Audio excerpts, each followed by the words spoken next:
एक बूढ़ा कबूतर और नीलकंठ पक्षी शिव मंदिर के पास एक वट वृक्ष पर बैठे हुए थे। रोज उनका उठना बैठना वहीं होता था और वे भगवान भोलेनाथ की पूर्ण श्रद्धा से भक्ति किया करते थे। एक दिन नीलकंठ और कबूतर दोनों बैठे हुए थे। नीलकंठ ने बूढ़े कबूतर से एक प्रश्न पूछा और कहा, हे मित्र कबूतर, भाग्य बड़ा या बुद्धि? इस पर कबूतर कहता है, मित्र, आपका ये प्रश्न बहुत ही दिलचस्प और विचार करने योग्य है। आपके इस प्रश्न का उत्तर आपको एक कहानी के माध्यम से मिलेगा। तुम शांतित होकर बैठ जाओ, मैं तुम्हें कहानी सुनाता हूँ। नीलकंठ कहता है, ठीक है, और शांतित होकर बैठ जाता है। वह अपने दोनों कानों को बूढ़े कबूतर की हर बात पर लगाता है और बड़े ध्यान से इस कहानी को सुनता है। बूढ़ा कबूतर कहानी शुरू करता है और कहता है, मित्र, प्राचीन समय की बात है। एक बार ब्रह्मा जी का दरबार लगा हुआ था। सभी देवता गण दरबार में बैठे हुए थे। भाग्य और बुद्धि भी वहीं थे। ब्रह्मा जी के दरबार में बैठे बैठे बात करते करते भाग्य और बुद्धि की नोकझोंक शुरू हो गई। जब ये बहस काफी बढ़ गई तो भाग्य कहता है, जो काम मैं करता हूं वही ये बुद्धि नहीं कर सकती। बुद्धि बोली, मूर्ख मत बनो। जब मैं किसी का साथ छोड़ देती हूं तो वह आदमी पागल हो जाता है, मृत्यु को प्राप्त हो जाता है। तुम कितना भी उसका साथ दे दो, लेकिन वह मेरे बिना कुछ नहीं कर सकता।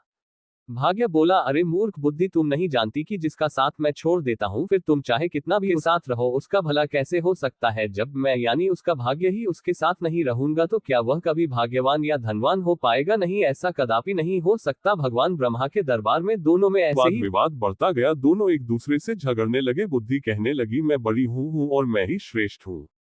भाग्य कहने लगा, नहीं, तुम मुझसे बड़ी कैसे हो सकती हो? मैं बड़ा हूँ और मैं ही श्रेष्ठ हूँ।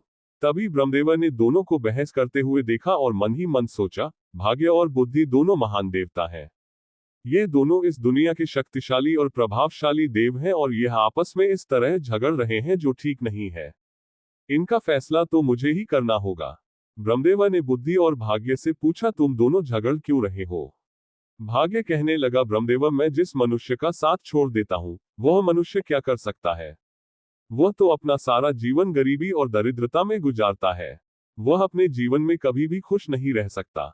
इतना सुनते ही बुद्धि बोल उठी, नहीं ब्रह्मदेव, भाग्य झूठ कह रहा है। जब मैं किसी का साथ छोड़ देती हूँ तो भाग्य चाहे उस मनुष्य का जितना भी साथ दे वह कुछ नहीं कर सकता। बुद्धिहीन मनुष्य तो मृतक के समान होता है। भगवान ब्रह्मा ने दोनों की बात ध्यान से सुनी। उनकी बात सुनकर ब्रह्मदेव मन ही मन सोचने लगे, इन दोनों की समस्या तो बहुत गंभीर है। इसका फैसला कैसे किया जाए? फिर ब्रह्मदेव ने दोनों से कहा, ऐसे पता नहीं चलेगा, आप परीक्षण कीजिए। भाग्यदेव, आप अपने भाग्य का परीक्षण कीजिए और बुद्धिदेव, आप अपनी बुद्धि का इसका प्रयोग करके बताइए कि तुम दोनों में से कौन बड़ा और श्रेष्ठ है। भाग्यदेव बोला, ब्रह्मदेव, जैसा आपका आदेश होगा मैं उसी का पालन करूंगा। ब्रह्मदेव ने कहा, आप मृत्यु लोक को ध्यान से देखिए। ब्रह्मदेव ने भाग्यदेव और बुद्धि को मृत्यु लोक दिखाया और कहा, देखो, इस जंगल में एक गरीब बुढ़िया और उसका इकलौता 20 वर्ष का बेटा झोपड़ी डालकर रहते हैं। वे बहुत ही गरीब हैं। उन्हें खाने के लिए अनाज का एक दाना भी नसीब नहीं हो रहा है। अब तुम दोनों इन पर अपने भाग्य और बुद्धि की शक्ति आजमाओ। तुम दोनों में से जो भी इस गरीब बुढ़िया के बेटे को धनवान बना देगा या सम्राट बना देगा वही तुम दोनों में से बड़ा और श्रेष्ठ माना जाएगा।